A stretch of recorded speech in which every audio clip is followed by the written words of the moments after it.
Estamos. Ya, hola profesor, hola camarógrafo César. Hola, hola. Soy Eric Castañón, soy de Pedagogía en Inglés y le vuelvo a hacer la presentación de la evolución de la lengua hebrea, o la lengua del pueblo de Israel mejor, como quiera entenderse. Bueno, haciendo un seguimiento de la lengua desde un principio, hay dos planteamientos.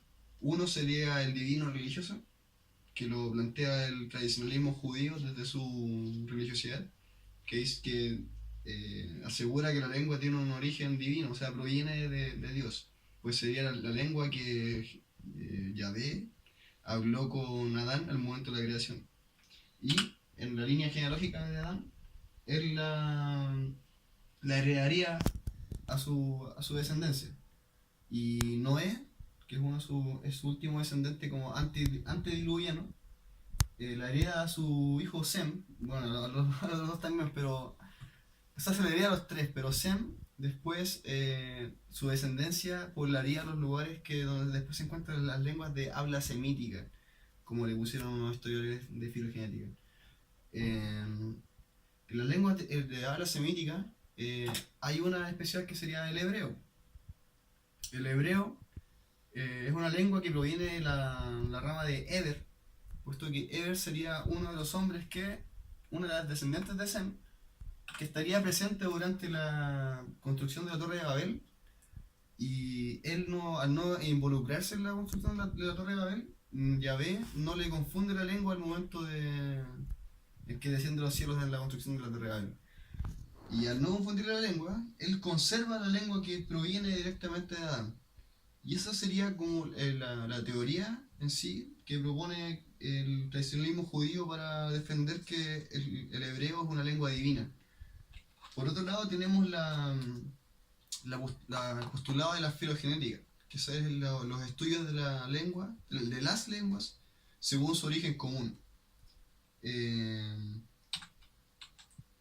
y bueno, ellos plantean que las lenguas semíticas en general, dentro de ellas el hebreo, provienen de una lengua más antigua, más grande, que se llama la afroasiática, que proviene de África, y esos antiguos grupos humanos cruzan el Mar Rojo hacia la península arábica y poblan estas áreas. Y desde esa lengua afroasiática después evolucionarían las lenguas semíticas, entre ellas el hebreo.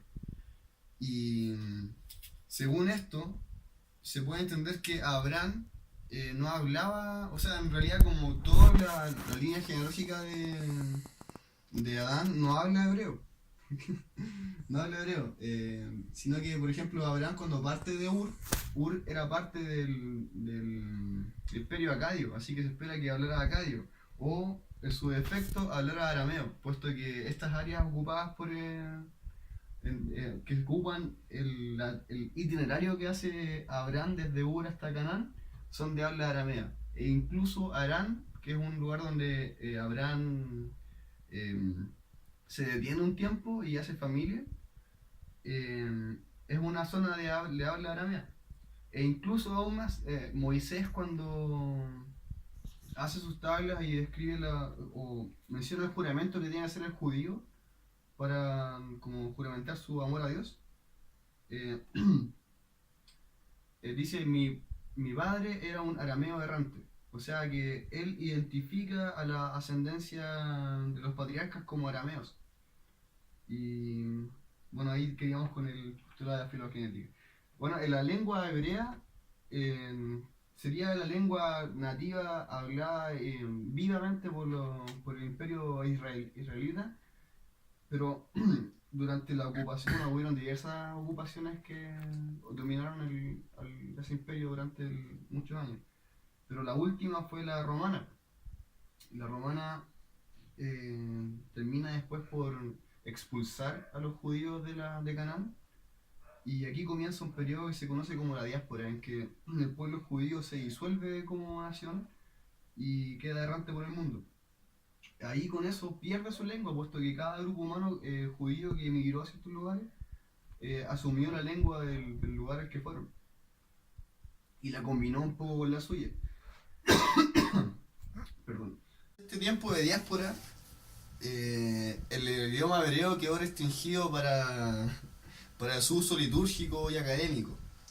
Y no sería hasta los albores del sionismo, en el finales del siglo XIX, que la lengua comienza realmente a una resurrección, puesto que con las aliyas, o aliyas, que fueron estas como migraciones masivas de judíos hacia Canaán, que llegó, por ejemplo, este hombre, Eliezer Ben Yehuda, un académico que trabajó en la resurrección, académico lingüista, que trabajó en la resurrección del hebreo. Y que incluso su hijo fue el primer hablante que tiene como lengua madre el hebreo. Bueno, él trabajó en este proyecto de resurrección del hebreo junto con otros académicos. Y distribuyó como una educación formal de hebreo. Y para allá el siglo XX, cuando se conformó el Estado de Israel moderno, ya había judíos que hablaban como su lengua madre el hebreo gracias al trabajo de estos académicos. Puesto que ellos creían que la vuelta, el nacionalismo judío no era solamente la vuelta a la tierra, sino que también una resurrección de la lengua. Es muy importante para ellos.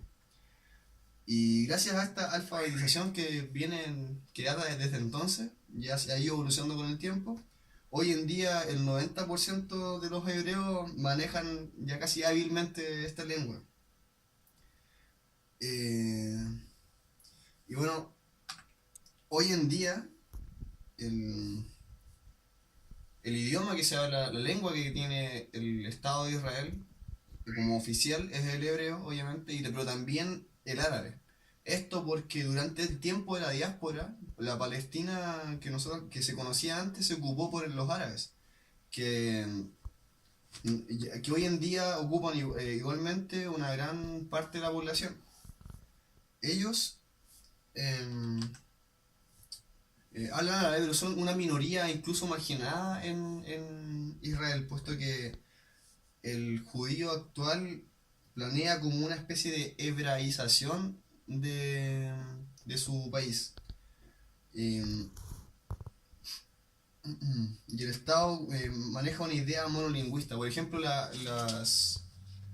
los textos de los lugares sociales como el sistema de salud, el sistema de educación, el sistema de hogares, por ejemplo, todo está en hebreo y tienen poco alcance en árabe.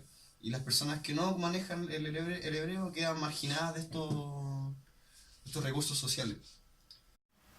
Entonces, finalmente, la política del Estado de Israel no respeta la diversidad de la que está conformado el país, puesto que es un país conformado por inmigrantes.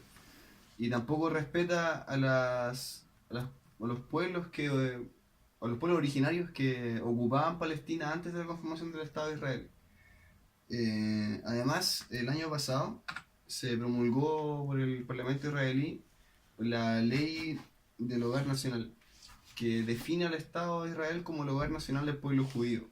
Con esta ley se deroga al árabe como lengua oficial del país se